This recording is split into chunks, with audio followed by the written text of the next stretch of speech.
You're watching KHQA Overtime with Chris Duerr, working for you.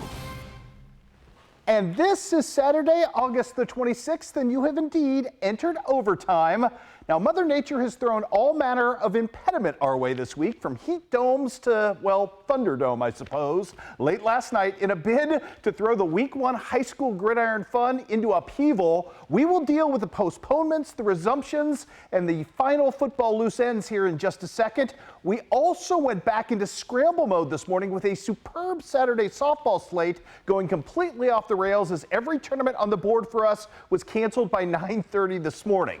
Fortunately, however, we were afforded a rich docket of volleyball tournaments and soccer to attend, and we'll jump into those highlights as well coming up in the next 30 minutes, plus some big news on the cross-country front as well. But we start tonight with week 0 of our own in college football for the Culver-Stockton Wildcats, opening their season on the road in dramatic fashion today, taking on Mount Marty, and backup quarterback Houston Swan had a chance to win this game with 48 seconds left, but he was intercepted at the 5-yard line of Mount Marty. Why was he in the game, you ask? Well, because the starting quarterback for Culver, Brock Neller, was ejected with 11:38 left in the game for his second unsportsmanlike. You don't really see that from signal colors very often, but there's how it shook down. Culver-Stockton opens the season with a loss, 28-23 your final.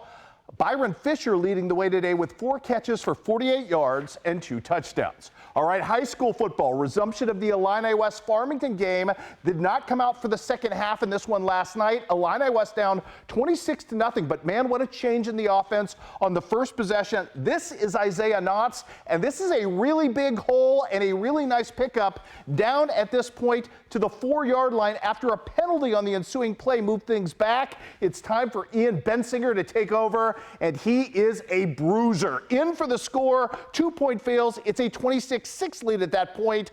Meanwhile, later in this game, down again in this one at this point, 32-6. How about this? Max Kinnaman to the air on 4th and long, hooks up with Stephen Sparks for the nice pickup and the first down.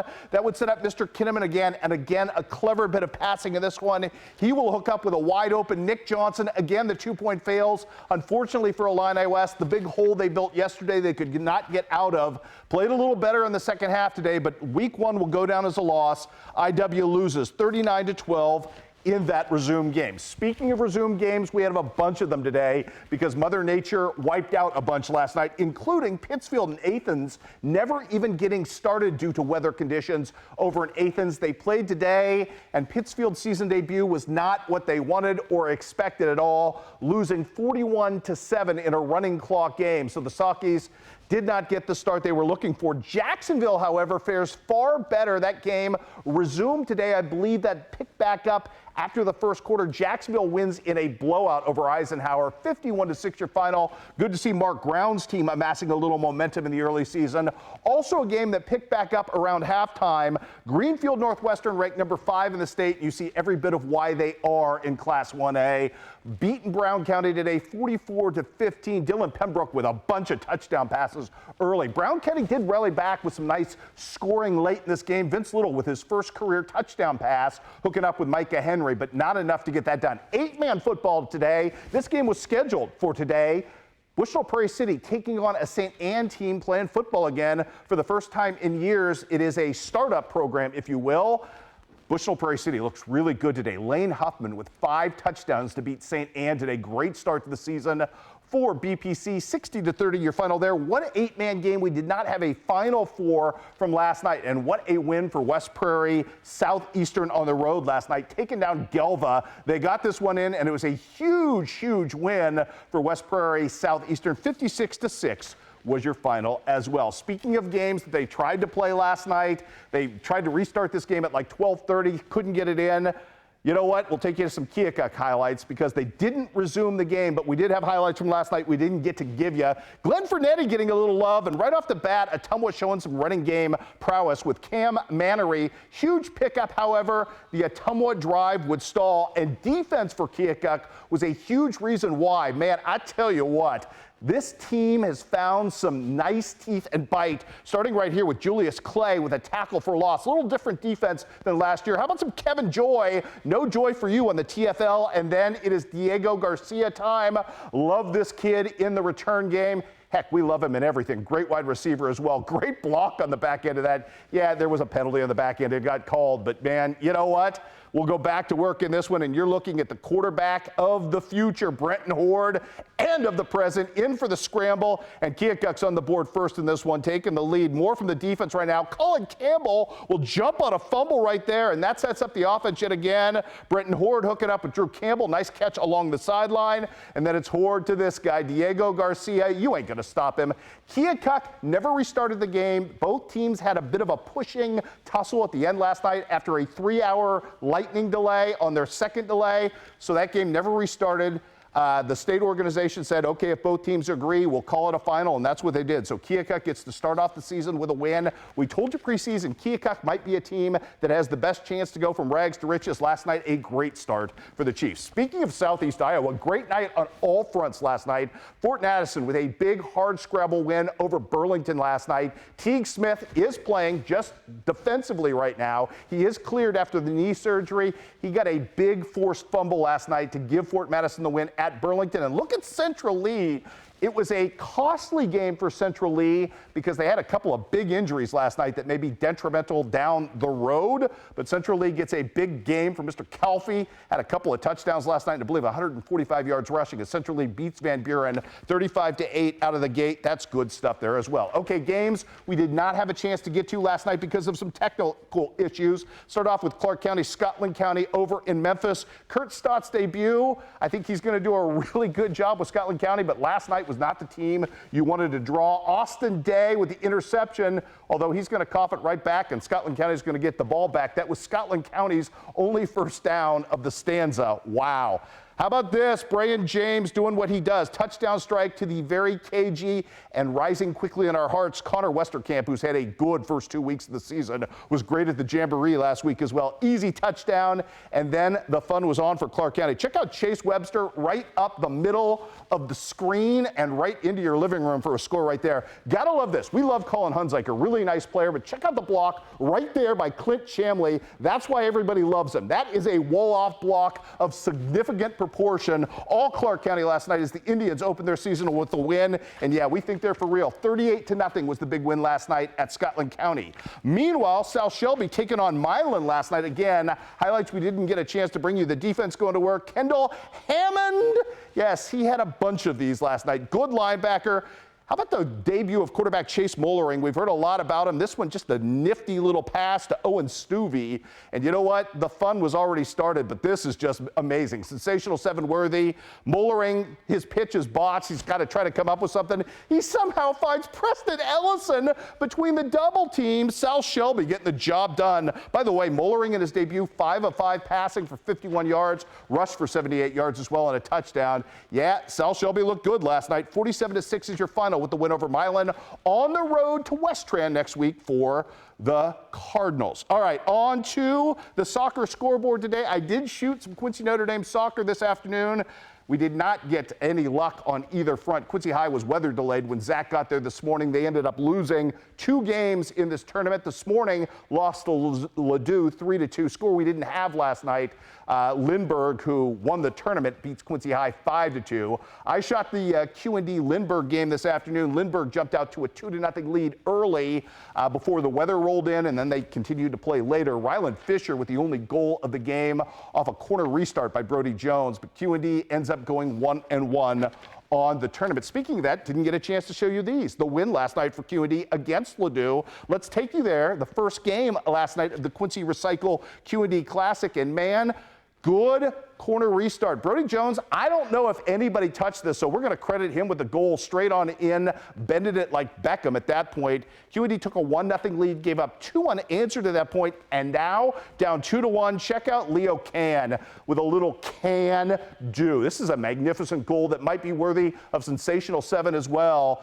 This game went to penalty kicks, tied at 3. Q&D wins it by an 8-7 tally in this one in the PKs. So Quincy Notre Dame did get that victory last night as well. So nice start to the tournament, not the finish they wanted. By the way, speaking of Q&D, this should be on the Raiders' radar because I think this Hannibal team is really good. And down today at the Rolla shootout, Hannibal did some damage today. 2 3-0 wins over Neosho and Rolla. Bodie Rollins, 4 goals in all. That young man can flat create and score. Again, Hannibal will host Q&D coming up on Tuesday, one of the big spotlight events coming up on what should be an incredible week. And we're just getting warmed up here on Overtime. It was volleyball galore everywhere today. We're going to take you to 3 different tournaments when this fine half-hour show continues.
You're watching KHQA Overtime with Chris Duerr, working for you.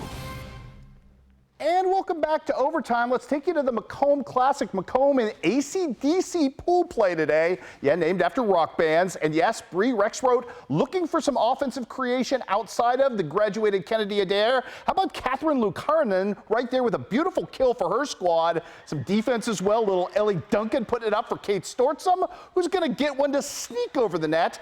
More to come in this one. How about Jackie Adair going cross court? Yeah, that's vicious and severe. She finds the inside of the paint. She's not done. Going to take advantage of a Eureka mistake here for yet a second kill for her. And then more from Catherine as she's going to get the huge kill coming right here. Lukarinen giving her team a win in game number 1, 25-18. But Eureka too strong, winning this game in pool play 25-18 Macomb.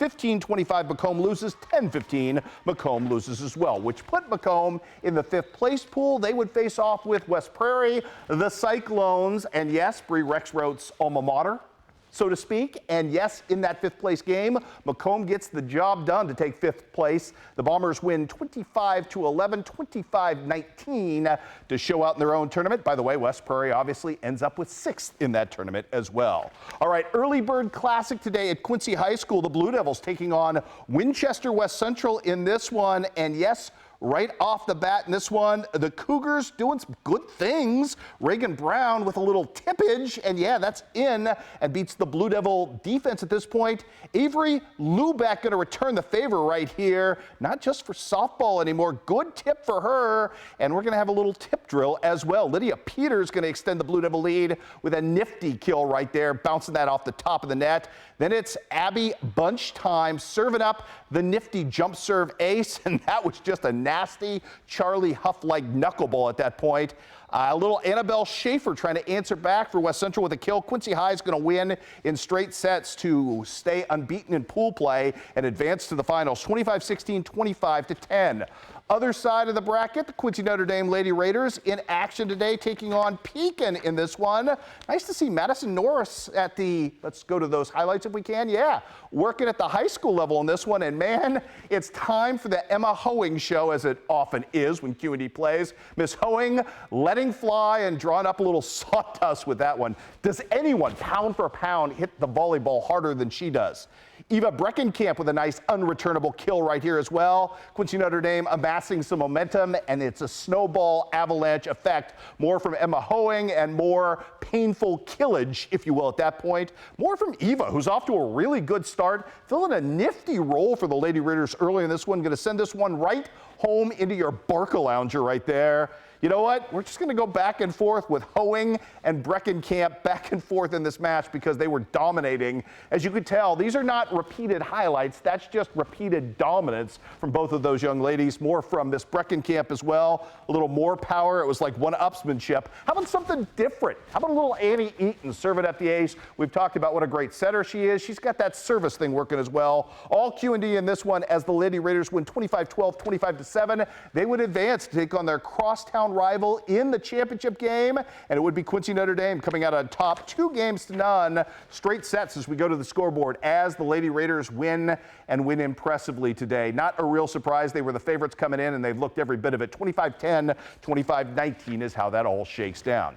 Take you to the Central Lee tournament today. Central Lee taking on Centerville in pool play in this one, and man, I tell you what, the Lady Hawks gave the Big Reds more than they could handle in game number one. Kylie Fortune is an emerging talent, and you like her size and you love the ability to block, which set a very intimidating tone early on. Centerville didn't really like to swing at the net from that point forward. Can you blame them? Hallie Lampy with a nice ace service right there. We're not done. The aptly named JC Hawk, who plays for the Hawk, is going to swing, and yes, side out Lady Hawks in this one, thanks to her efforts as well. More to come in this one. Nice service run for Jaden Mueller. She starts it off right here. She's going to get a little help from Ellie Lake with the block at the net at that point.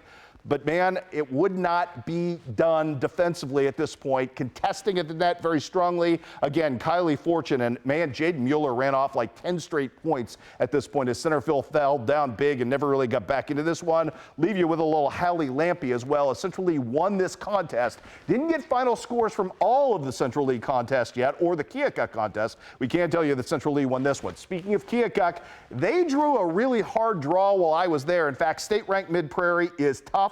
Although Heather Sisk's crew, easy for me to say, came out gunning in game number one. They didn't play particularly well in the morning session. You could tell it got into it a little bit. How about this? Nice redirect by Kendra Boatman, side out Chiefs at this point, and they're going to go to work. Speaking of the Sisk family, Kylie Sisk going to rise up and play a little defense at the net against those fearsome Mid-Prairie hitters, and she gets just the fingertip tip to work at that point. How about this? Speaking of sensational seven-worthy, Briley Ballantyne. Ballantyne the Destroyer. Ballantyne, you're the one. Check out the dig from her. By the way, if there were any old 97s fans out in the audience, there aren't. They'd appreciate that reference, but man, good stuff to set up McKenna Alt-Gilbers with a little trick set action as well. Speaking of the Alt-Gilbers, Michaela's turn to get a blocking hand in on the action. And yeah, Central Lee rolling, or excuse me, I should say Keokuk rolling in this one early, trying to get the job done at the Central Lee tournament. The Chiefs not done. They would build as much as a 5-point lead in game number one. Gracie Thompson serving up back-to-back aces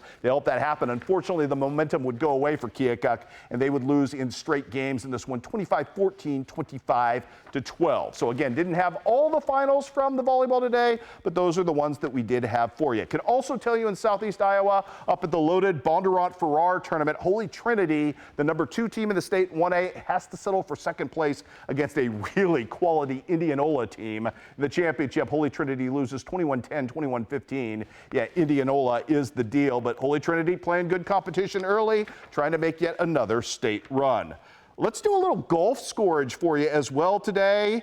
We've got the Rocket Invite hosted by Rochester Day, Quincy Notre Dame playing, and again, it is the sophomore Belle Boudreau showing out for her squad as Q&D finishes 4th out of 6 teams in the team standings. Belle Boudreau leading the way in a 7th place individual finish, firing at 84. Also cross country today. I mentioned this because we got a story coming for you on Tuesday on the amazing Mr. Ben Chance. You remember state runner-up last year in Class 3 on the boys' side. Ben Chance Day, as we flip the graphic and show you a little cross country right here, Ben Chance ends up winning the Como kickoff today at Gans Creek, which is where they hold the state event. And with Connor Burns, the nationally ranked sensation who left Southern Boone and is now at the University of Oregon, if that tells you anything, Ben Chance now has a clear path to try to win that 3A title. He finishes first today. Good showing across the board from the Bowling Green guys. 3 guys in the top 20. David Munger and Jonas Thompson also with top 30 finishes for Hannibal today. I would be remiss if I didn't mention on the girls' side a 6th place finish for the amazing Miss Jocelyn Dorsey. And when we come back, we will give you a sneak peek ahead to Duerisms and our power poll, which has radically changed for the coming week.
You're watching KHQA Overtime with Chris Duerr, working for you. College volleyball scores. Western Illinois falls to 0-2 on the season. They lose 2 at home this weekend. This one to Murray State, 3-1. Also, rough day for Culver Stockton at the Hastings College Classic, losing a pair to both Kansas and Oklahoma Wesleyan as well, to fall with 2 more losses on the day. All right, I promised you a quick sneak peek ahead to the Duerisms column and our high school football power poll. Obviously, there's a new number 1 this week with Hannibal's big loss at Helias. Quincy High School jumps into that role to the surprise of absolutely nobody. Again, the rest of our top 6 probably doesn't look very much different. All the undefeated still in it. By the way, second 6, maybe a little bit of change action. We dropped Hannibal all the way down to number 8 this week in reflection of the loss. Again, that was a loss to a really good team. Down to number 7, I should say. We'll see how they fare hosting Jeff City this week. Don't sleep on Centralia with a shutout victory over Mexico. Don't sleep on Central Lee, obviously, with what they were able to do on the road against Van Buren and Macomb. I know Lewiston's not great, but man, everybody who had written off the Bombers may be a little premature at this point. So that's how it's going to look coming up when Duerrisms drops for you, coming up on Wednesday or Thursday of this week, and we'll have more of the Overtime Show straight after this.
You're watching KHQA Overtime with Chris Duerr, working for you.